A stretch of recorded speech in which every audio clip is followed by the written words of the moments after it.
guys, Razel here. Welcome back to my channel. Today, I will be doing the intro of my skincare routine video and the outro. Sobrang tagal ko na itong pinilm yung skincare routine video na to, guys. Siguro mga 1 month ago or over a month ago.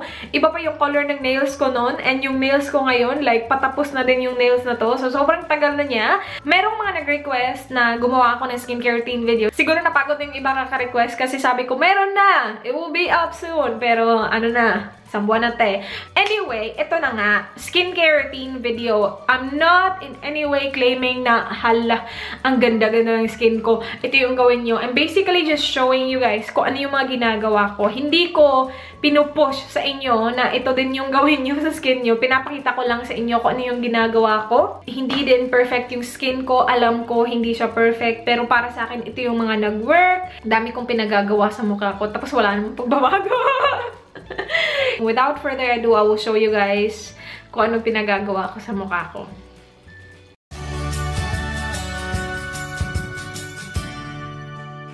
Okay, so yung skincare routine ko nagsisimula sa shower. So, kapag nag-shower ako, I use my Vanity Planet na facial brush na ganyan. Yung automatic na, tumutoyok. Yan. Yung cleanser na gamit ko is the Mario Badescu na cleanser. I will be leaving all the information sa description box. Yung Mario Badescu, nakuha ko siya sa Sephora PH. So, ginagawa ko lang is nililinis ko yung mukha ko na ganyan. Ang gusto ko dito sa brush na to is hindi ka makukuryente. Pwede mo siyang gamitin sa shower. Hindi ka makukuryente. The battery siya, guys. And madali lang siya gamitin kasi nagsispin lang siya ng kanya. So, mas nalilinis talaga yung mukha. And then, after that, I use my Mario Badescu na toner as well.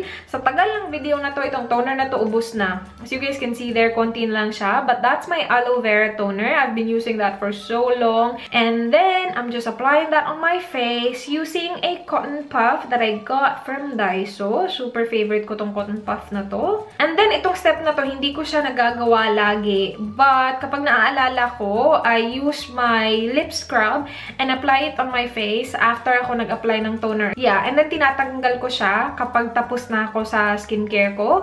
And then for my eye cream, I use this one from Mario Badescu as well. Hindi nga lang siya ganun kadali gamitin. Kasi as you guys can see, nasa pot siya. So kailangan kong, you know, nag-dig in doon and kunin siya. Tapos ilagay siya sa under eyes ko. But sa lahat ng under eye cream na nagamit ko, para sa akin ito yung pinaka the best. Like noon guys, yung hindi pa ito yung ginagamit ko, alam nyo naman na yung under eyes ko medyo dark. But yeah, ngayon hindi na siya ganun ka-dark. Though it's still dark kasi feeling ko sa pagod yan at saka sa stress. Charot. Pero nakatulong talaga para sa akin yung eye cream na to.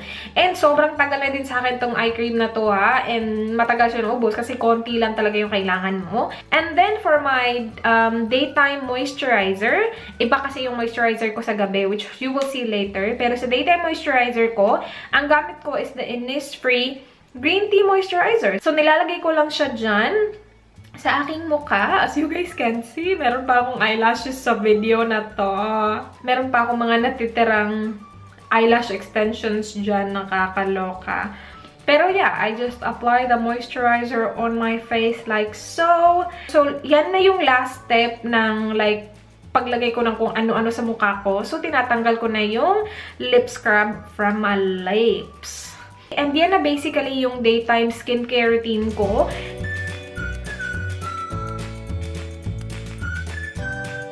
So, I don't apply eyelashes, guys, all the time. Pero that day, naglagay ko ng false eyelashes kasi nga yung eyelash extension ko fall off na. Anyway, tinanggal ko lang yung false eyelashes ko. And then, I'm using my Sephora na oil-based makeup remover.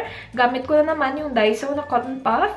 And then, tinatanggal ko yung makeup ko gamit yan. So, it removes most of the makeup, pero hindi lahat. Siguro mga 80% ng makeup na re-remove ng makeup remover na to kung isang cotton pad lang yung gamit ko. So, after that, kapag hindi ako tamad and hindi ako pagod, winawash ko talaga yung face ko, guys. Pero kadalasan, wala akong energy na hugasan pa yung mukha ko and i-dry ng towel. Like, you know, para sa akin, ang haba ng proseso, nakakaloka, and mahaba na ang proseso nito. So, what I do is I use a makeup wipe. So, as you guys can see, I'm using this Enprani na makeup wipe na I got from my BB bag as well. And, yeah, wina-wipe ko lang yung mukha ko just to make sure na wala na talagang makeup. Tapos, hindi pa siya dyan nagtatapos. Kapag naman hinugasan ko yung mukha ko, ito yung ginagawa ko. I know, sa video na to ginawa ko yung dalawa. Pero, gusto ko lang ipakita sa inyo guys kung ano yung ginagawa ko kapag hindi ako gumamit ng makeup wipe. So, kapag hindi ako gumamit ng makeup wipe, ito yung ginagawa ko. I wash my face and then I use this peeling gel. Okay, so itong step na to, hindi ko siya ginagawa araw-araw. Ginagawa ko siya once a week, sometimes twice a week. And it feels really good sa skin, guys. Kung meron lang talaga akong time, gagawin ko to 3 times a week. Kaya lang, most of the time, ang tamad-tamad ko na gusto ko mag-makeup wipe na lang and diretso na toner and all that. This one feels really good sa skin. Ang ganda niya, guys. As you guys can see, nagpipeel talaga siya ng bongga. I'm pretty sure yung peeling effect niya is from the product itself. Hindi talaga yung like dead skin mo. Feeling ko lang ha. I'm not quite sure. So, see, nakikita nyo, meron talaga siyang mga peeling action dyan na ganap. And, yan yung ginagawa ko. And then, after that, I wash it off. And then, dry my face with a friggin' towel. And then, balik na ako sa toner. And I'm using the same toner here. And then, after that, balik ako sa eye cream. So, ito yung ginagawa ko, guys, araw-araw. Sa umaga at saka sa gabi.